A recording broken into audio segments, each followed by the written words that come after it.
Hello, good afternoon, or good evening. We're coming again for another edition of reading the Bible together. My name is Myesha Marie, and we'll be reading today First Samuel chapter 27. I believe chapter 28 as well. I'll see when we get towards the end of this one. It's kind of relatively short, but we're going to go ahead and get started. But David kept thinking to himself, someday Saul is going to get me. The best thing I can do is escape to the Philistines. Then Saul will stop hunting for me in Israelite territory, and I will finally be safe. So David took his 600 men and went over and joined Achish, son of Moab, the king of Gath. David and his men and their families settled there with Achish at Gath. David brought his two wives along with him, Ahinoam from Jezreel and Abigail, Nabal's widow from Carmel. Word soon reached Saul that David had fled to Gath, so he stopped hunting for him. One day David said to Achish, "If it is all right with you, we would rather live in one of the country towns instead of here in the royal city." So Achish gave him the town of Ziklag, which still belongs to the kings of Judah to this day. And they lived there among the Philistines for a year and 4 months. David and his men spent their time raiding the Geshurites and the Girzites and the Amalekites, people who had lived near Shur, toward the land of Egypt since ancient times. David did not leave one person alive in the villages he attacked.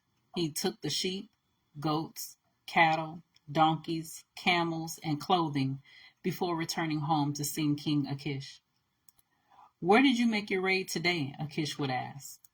And David would reply, "Against the south of Judah, the Jerahmeelites and the Kenites." No one was left to come to Gath and tell where he had really been. This happened again and again while he was living among the Philistines. Achish believed David and thought to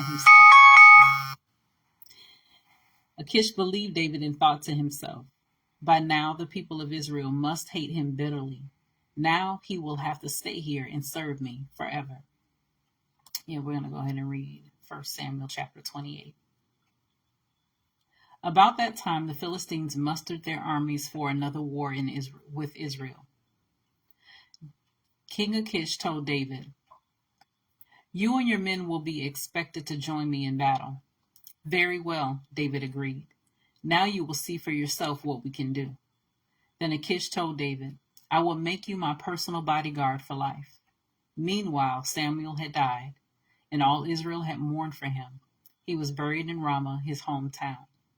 And Saul had banned from the land of Israel all mediums and those who consult the spirits of the dead. The Philistines set up their camp at Shunem, and Saul gathered all the army of Israel in Camp Gilboa. When Saul saw the vast Philistine army, he became frantic with fear. He asked the Lord what he should do, but the Lord refused to answer him, either by dreams or by sacred lots or by the prophets. Saul then said to his advisors, "Find a woman who is a medium, so I can go and ask her what to do."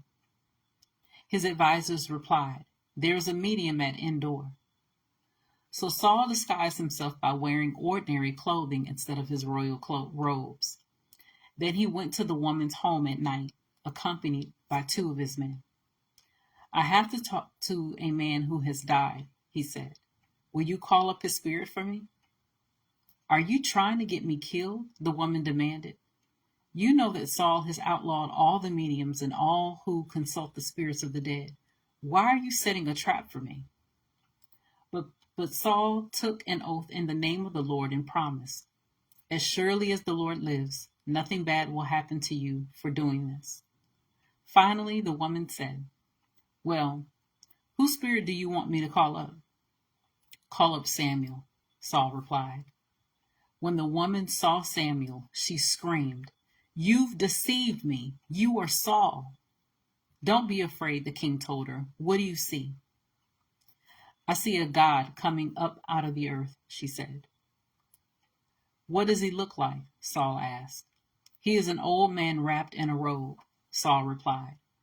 Saul realized it was Samuel, and he fell to the ground before him. Why have you disturbed me by calling me back? Samuel asked Saul. Because I am in deep trouble, Saul replied. The Philistines are at war with me, and God has left me and won't reply by prophets or dreams. So I have called for you to tell me what to do. But Samuel replied, Why ask me, since the Lord has left you and has become your enemy? The Lord has done just as he said he would. He has torn the kingdom from you and given you to your rival, David. The Lord has done this to you today because you refuse to carry out his fierce anger against the Amalekites. What's more, the Lord will hand you and the army of Israel over to the Philistines tomorrow, and you and your sons will be here with me. The Lord will bring down the entire army of Israel in defeat. Saul fell full length on the ground, paralyzed with fright because of Samuel's words. He was also faint with hunger, for he had eaten nothing all day and all night. When the woman saw how distraught he was, she said, Sir, I obeyed your command at the risk of my life. Now do what I say, and let me give you a little something to eat so you can regain your strength for the trip back. But Saul refused to eat anything. Then his advisors joined the woman in urging him to eat.